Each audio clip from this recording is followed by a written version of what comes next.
बहुत समय पहले की बात है। एक समृद्ध राज्य था। वहां के राजा के पास सब कुछ था।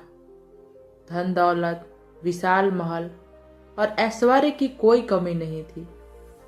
लेकिन सब कुछ होने के बावजूद राजा का मन खाली था। वह हमेशा उदास रहता था। न दिन में चैन मिलता, न रात में नींद।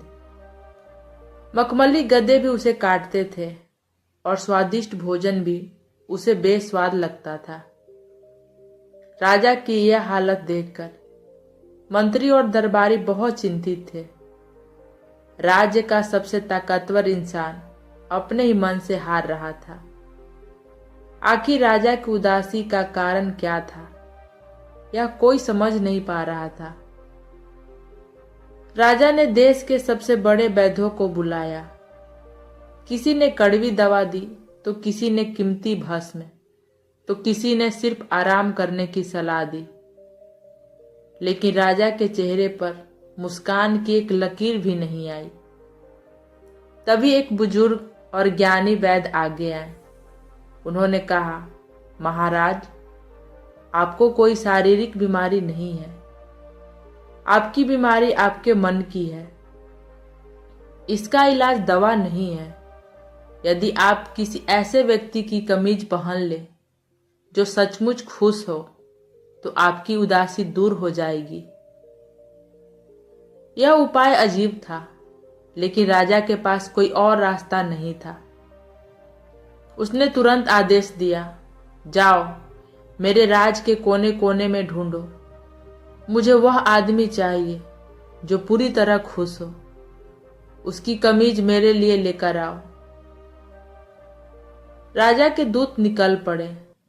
सबसे पहले वे एक सेठ के पास गए। उसके पास अपार धन था। दूतों ने सोचा यही सबसे सुखी है। लेकिन जब पूछा तो वह सेठ रोने लगा। उसने बोला, काहे का सुख? मुझे तो हर पल चोरों का डर सताता है।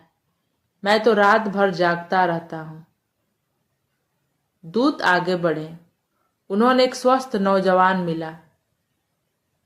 उन्हें लगा कि यह एक निरोगी और बहुत सुखी है, लेकिन वह भी दुखी था। वह अपनी पारिवारिक उलझनों और भविष्य की चिंताओं में ऐसा घिरा था कि उसकी अपनी सेहत का भी सुख नहीं था।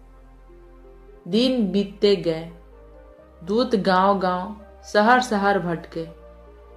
जिसके पास सब कुछ था वह भी रो रहा था, और जिसके पास कुछ नहीं था वह अभाव में दुखी था। क्या पूरी दुनिया में कोई एक भी इंसान खुश नहीं था? तभी एक खेत के पास गुजरते हुए उन्हें एक आवाज सुनाई दी। एक गरीब किसान तपती धूप में पसीना बहाते हुए भी गा रहा था। उसके चेहरे पर एक अलग ही चमक थी। दूतों ने उत्सुकता से पूछा, भाई, तुम बहुत मगन लग रहे हो। क्या तुम अपनी जिंदगी से खुश हो? किसान ने अपनी चमकती आंखों से देखा और बोला, खुश? मैं तो बहुत खुश हूं। दिन भर की मेहनत मुझे सुकून देती है और रात को मैं चैन की नींद सोता हूं। मुझे ईश्वर से कोई शिकायत नहीं। दूतों को लगा कि मंजिल मिल गई। उन्होंने तुरंत कहा, हमारे राजा को तुम्हारी मदद चाहिए। बदले में तुम जो मांगोगे मिलेगा। बस तुम अपनी कमीज हमें दे दो। राजा को इसकी सख्त जरूरत है। किसान की हंसी गूंज उठी। उसने अपने खाली बदन की ओर इशारा किया और बोला, कमीज? अरे भाई, मेरे पास तो पहनने के लिए पूरी कमीज ही नहीं है। मैं तो फटे पुराने एक पैंट पहना हूं। दूतों ने खाली हाथ लौटकर राजा को सारी बात बताई। राजा चौंक गया। उसे समझ आ गया कि खुशी रेशमी कपड़े या खजाने में नहीं, बल्कि संतोष और मेहनत में है। उस दिन के बाद राजा ने सुख की तलाश बाहर करनी छोड़ दी। उसने प्रजा की सेवा में अपना मन लगाया और पहली बार उसे सच्ची खुशी मिली। यह कहानी से हमें यह सीख मिलती है, खुशी बाहर की चीजों में नहीं, हमारे मन और हमारे काम में होती है।